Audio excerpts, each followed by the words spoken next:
Hi, this is Janice from ScrappyCutsOnline.com.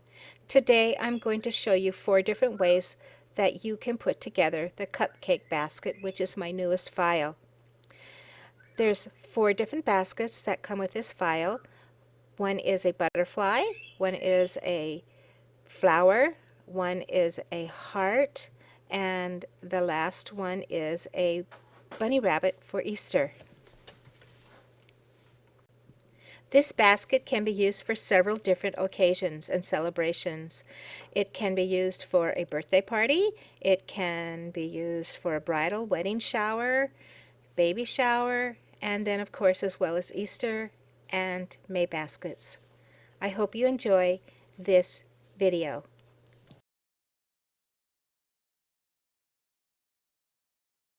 Here I am embossing the handle for one of the baskets. This particular handle does not have the squares cut out so that you can put in a ribbon or a piece of paper, a strip of paper to decorate it. One of the things you need to be careful when you do emboss it is that to make sure that the handles are going the right way so that one side is not debossed as the other is embossed. Now to emboss the basket portion of the basket, you want to make sure that 3 of the sides do not go into a place where it's not going to be embossed, because it will show up very clearly. So you can see I'm lining up the top and the left and the right side. The bottom side is not going to be in the embosser, so you'll have to do it as a step 2 process. Double checking to make sure that I'm going to have all of my pieces that I can be embossed. So closing it up, and I put it in sideways because it is going to have a tail. You can see the tail of it now, and the folder will fit sideways. So embossing it,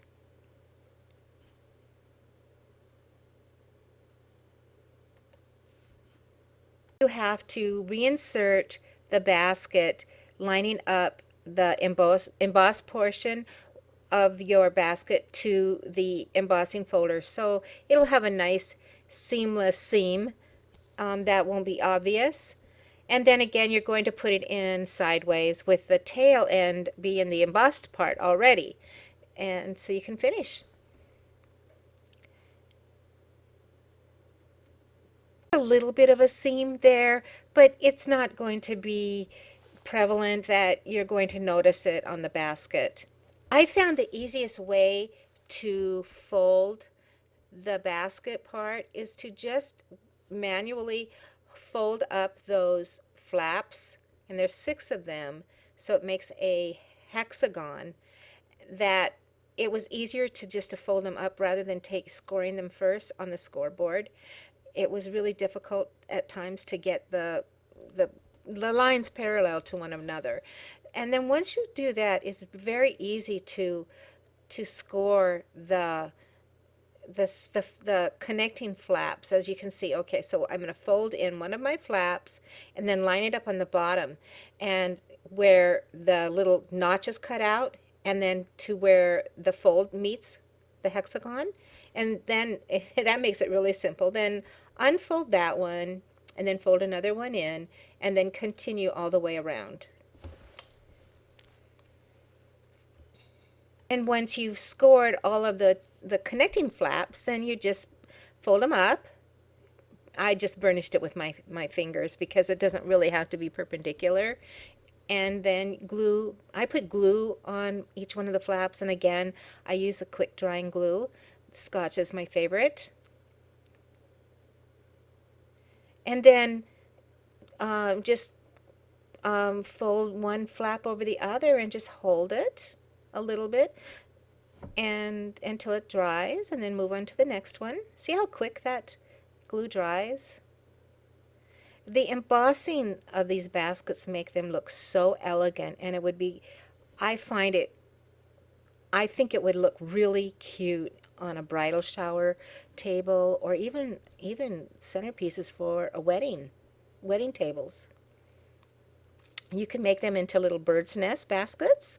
You can make them into just mint holders or nut holders. and then continue all the way around. When I attach the straps to the basket, in this particular case, it's going to be where two of the flaps meet. So I'm just going to take my finger and bend the end of it just a little bit to give it some form so it'll fit into that basket portion where the two flaps meet better. Add a little bit of glue, quick drying glue, and then attach it and hold it for a few minutes or a few seconds. And each one of the handles has a slit cut through it, so the pieces slide together. I made it this way so you can open the handles all the way before you put a cupcake in. I thought it would be really difficult to slip a cupcake inside that basket without getting the handles messed up with frosting. With this basket, I used some flowers that I had got from Prima, and they're really cute. They're just kind of soft pastel colors.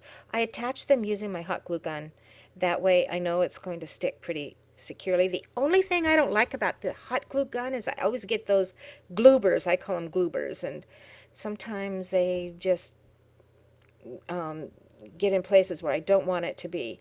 I can't seem to find a hot glue gun that I really like. So if any of you know one, let me know. And so I just kind of placed the flowers on each side and placed it where I thought it would look good, so the flowers look like they're kind of climbing over the handle. And then I added a ribbon to bring the bouquet of flowers together. And this ribbon, I was kind of running out of it, and I probably should have ironed it first, but I didn't. So I was kind of running out of the ribbon, so I just twisted it with one of the little stems from one of the flowers to give it that bow feeling. And then trim. Don't tell Timmy I used his scissors to trim some wire, though. And one thing, as you can tell, once you use them for wire cutters, it doesn't cut the fabric very well or the ribbon very well. So, and then again, I just use form it up, make it form it into a nicer looking ribbon or bow, and then use my hot glue gun and attach it to the basket.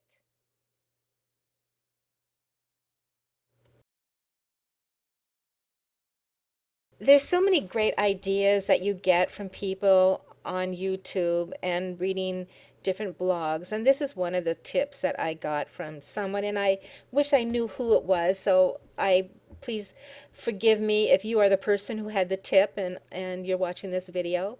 But to put one of the pads, the ink applicator sponges, and Velcro it to the bottom side of the Distress ink pad, and that way you always have a pad that is going to match the color that you're using, and so you don't have to worry about transferring one color to another. So when I use my Distress ink applicator, I start off the side of the item that I am putting the Distress ink on, and then bring it towards the center of the item.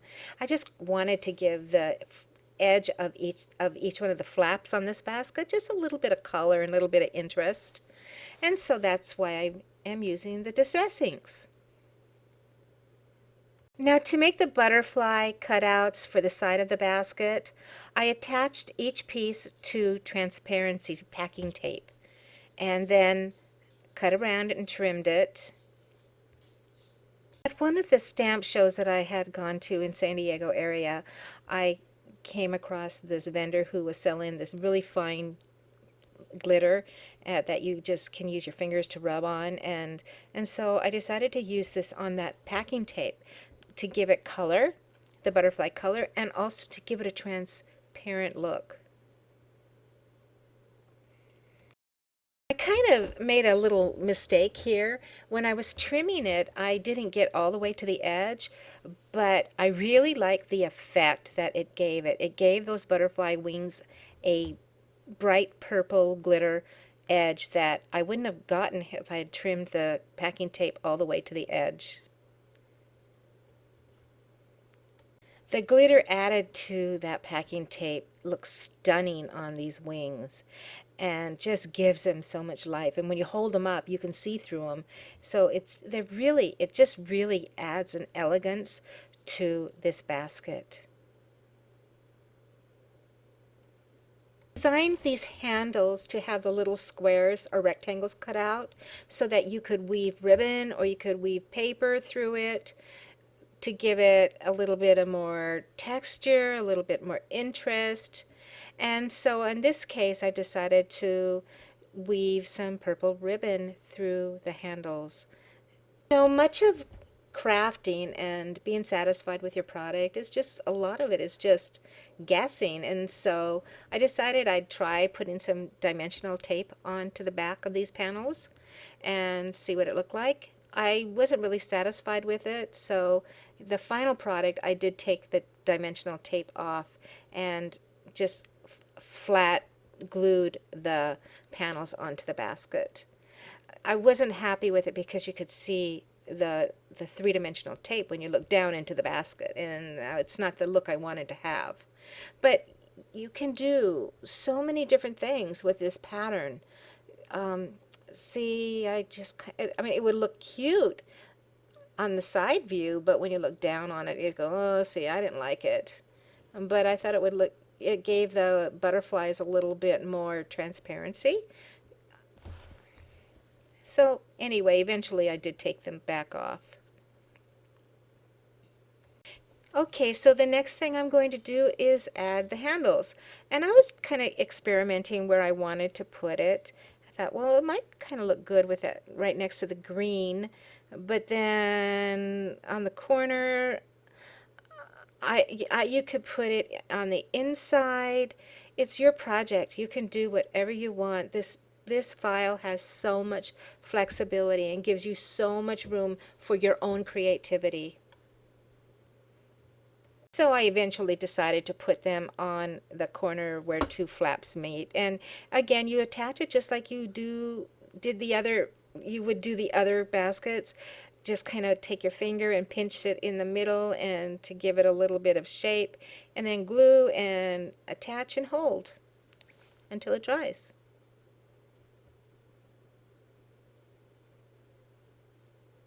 Add some, maybe a button or ribbons to the side, and I went ahead and I added ribbons to it, bows.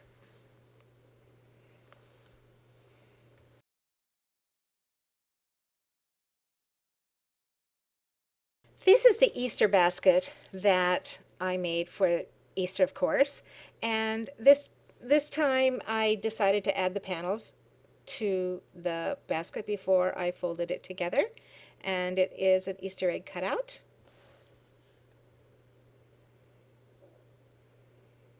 You could cut out an Easter egg panel for each one of the panels on the basket.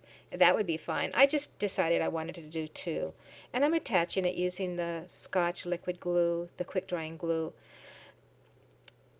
I wanted to make sure that it was going to stick really well since the baskets might be moved around and I didn't want them to pop off.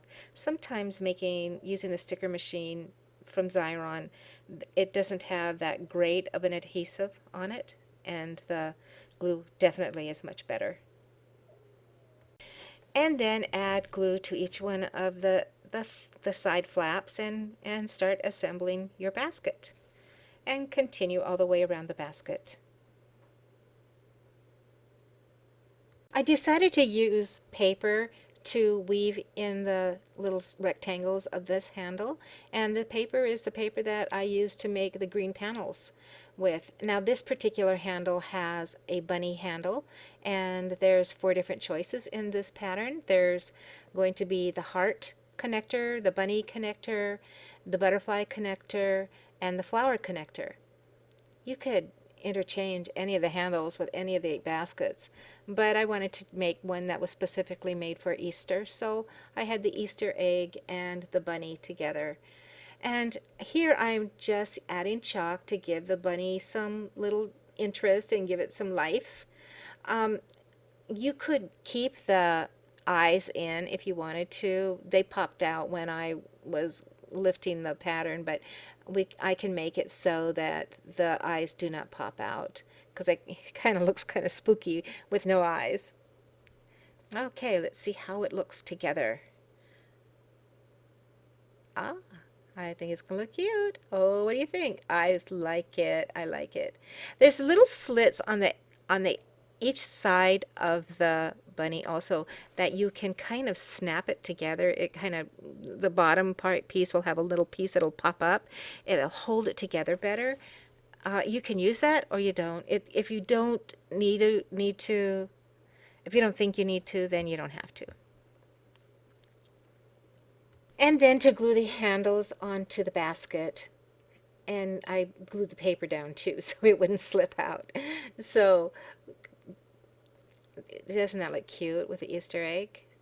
And then, oh, I'm going to put it on the corner of, on a flap where two flaps meet. So I'm going to pinch the ends of the handle so that it will fit nice and snug against that basket.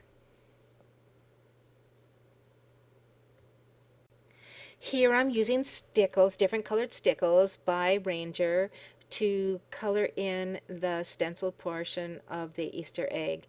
Again, to give it some bling, give it some interest. And it looks really cute. It looks better off camera than it does on camera. And both sides have glitter on them, and there's the top of the bunny and a nice cupcake. A yummy cupcake will look really cute in it.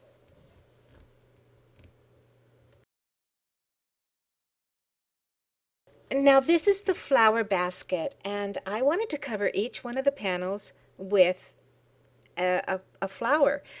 And two of the flowers were green and on a green panel, and then the rest of them were on the same color panel as the basket itself. And I just kind of wanted to see what kind of look it would give. So again, this gives you so much opportunity to make this basket look the way that you would like it to look. I think it looks so cute. This turned out actually to be my favorite basket. Colored each one of the petals of the flower with chalk. I started out with a light colored pink, and then I started out with a darker colored pink to do the centers, the center stems of the flower. And I did this all the way around the basket. It made it so pastel-y, and if that's a word, just so spring-like and beautiful. I really liked it. Really liked it. You can start to see the contrast when you're using that darker pink in the center. Isn't that, it just livens it up, gives it depth, interest, texture in a really nice way. It looks like you spent a lot of time on it. Look at, I'm hardly spending any time. Now, the green ones, I was a little bit concerned, but I'm surprised. I'm sure you will be surprised too how well it turned out. Look how the pink just pops out of the green. Very pretty.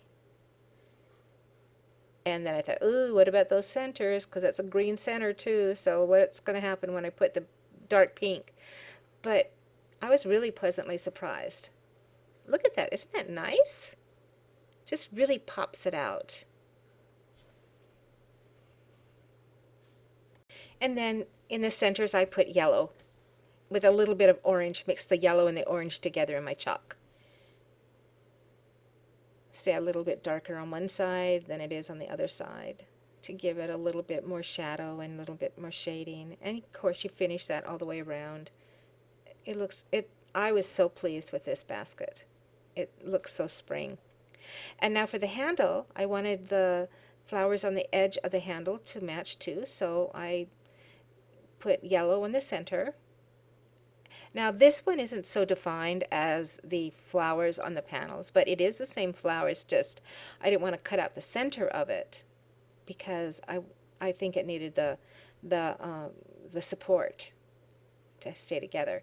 And then I just took the pink and wisped it around on the edges, and then the darker pink on this in the center, and then the yellow all the way.